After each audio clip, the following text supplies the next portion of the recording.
the sun escapes from the clutches of human life by defense mechanisms pre-programmed into it. It's very hot, for example. That stops people from inhabiting it.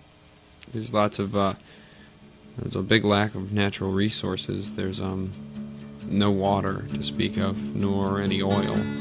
Judging by the fact that there's no trees to cut down. There are I think all in all, it's unskilled people in the pretty world, smart planet that have no sort of trait of their face that are completely blank, that have no facial features to speak of.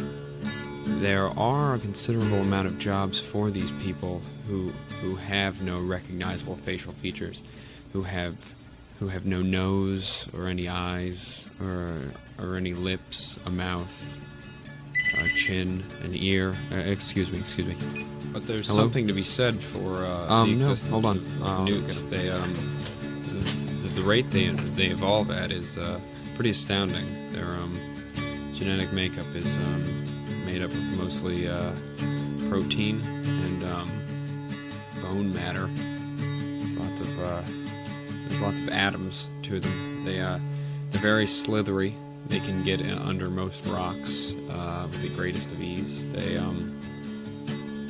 They live close to water in moist places, because if they were out in the desert, their skin would dry up and they would die. Their skin's always very moist, very moist. It's usually bright colored. It's one of their defense mechanisms. They most predators of the newt are actually scared off by its bright colors and how abnormal it looks in its habitat.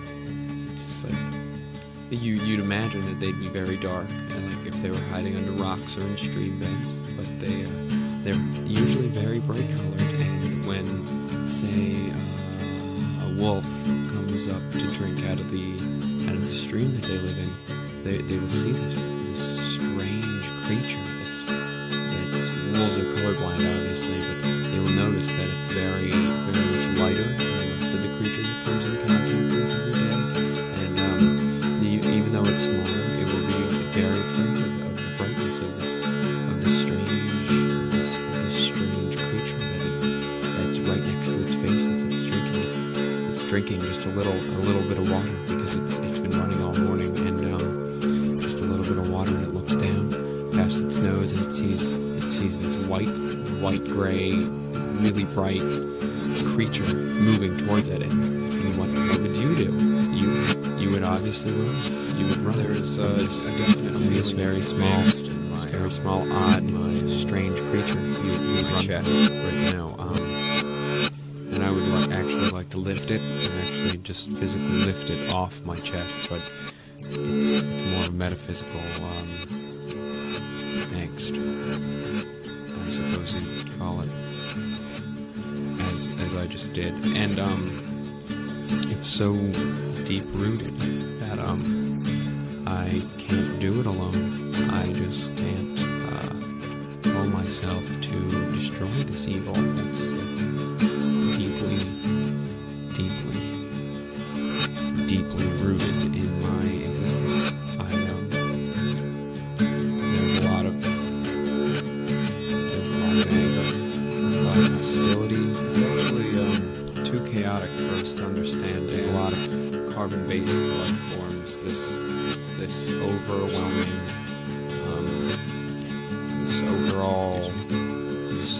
this plan that the great core has for us. The core, the leader of the entire world is alone with only a handful, maybe 12 people who follow him.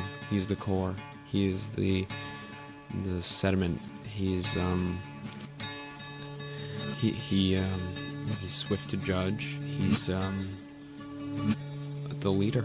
He leads us. He's our leader. He takes many forms, that of rocks, of basic vermin life. The squirrel family. He's very heavy in the squirrel and chipmunk genus. He's heavily populated in most northwestern regions.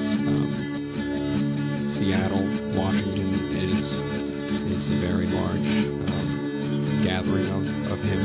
There's a lot of him.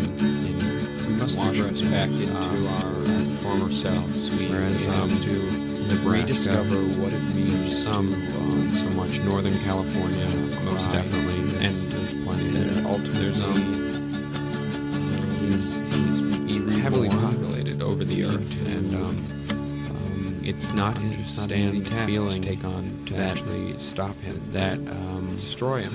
Before the angels do, really, entirely too powerful. We need to understand that our lives are holy and sacred, and only the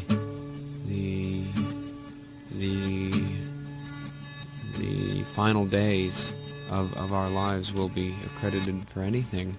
And when we are on our deathbeds, all hell will break loose, so to speak. We will see visions. We will be visited by these flying,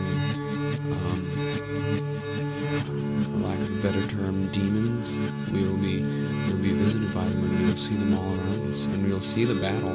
We will physically see the battle unfolding before us, of the battle between the angels and the devils, between good and evil, and ultimately between God and Satan. And as we all know, Satan aspired to destroy God. He wanted it all for himself. He wanted the kingdom of heaven for himself.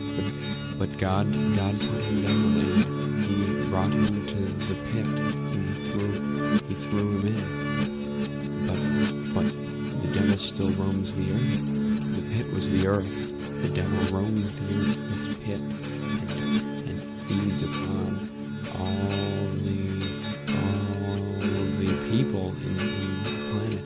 The pit, this pit that we live in. It feeds on us until the final judgment day, when he will be destroyed. He will be put down for good. He will be put into Unfortunately, there is a problem with racism in this country, and most people rejoicing in foliage, freed from bondage, and all the green people, Satan, all his followers will be put away forever, and we will never need to. On the other hand, I love these people. I take them to my house, and then I plant them in my backyard and watch them grow from tiny little saplings. These full, strong creatures of habitat.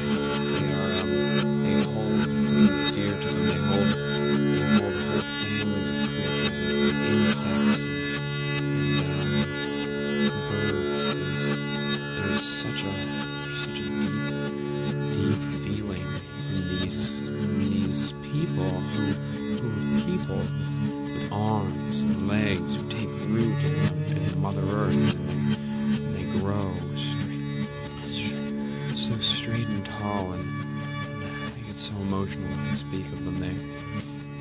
These people are the most understanding, committed people I've ever met, and they're persecuted so, and I believe it's wrong to persecute these people. They're smart and funny, and they make the best friends. They're always there for you. They change color, and they amuse us. They amuse us greatly. They blow in the breeze. We can watch them dance with each other. They're always hurt in storms, and they always get hit by bolts of energy from the sky, lightning bolts. They always break in half. They're always persecuted by these people in the sky, and by us, we hurt them, we chop them down, but the sky is the main problem. It hates them dearly. The sky people, they are evil, and personally, I hate I hate the Sky people. I hate them. They are horrible, horrible, dirty people, and I believe that our leader should wipe them out. He should destroy them. They ought to be destroyed. They destroy this. They are the solvent for the glue that holds our great country together. The Sky people are taking us apart one by one. They're taking our foliage. They're destroying it, and they're not destroying it in such a rate that that it can refertilize our land and grow back. It's just destruction. It doesn't help us in the least. It's bad destruction. It's counterproductive, really.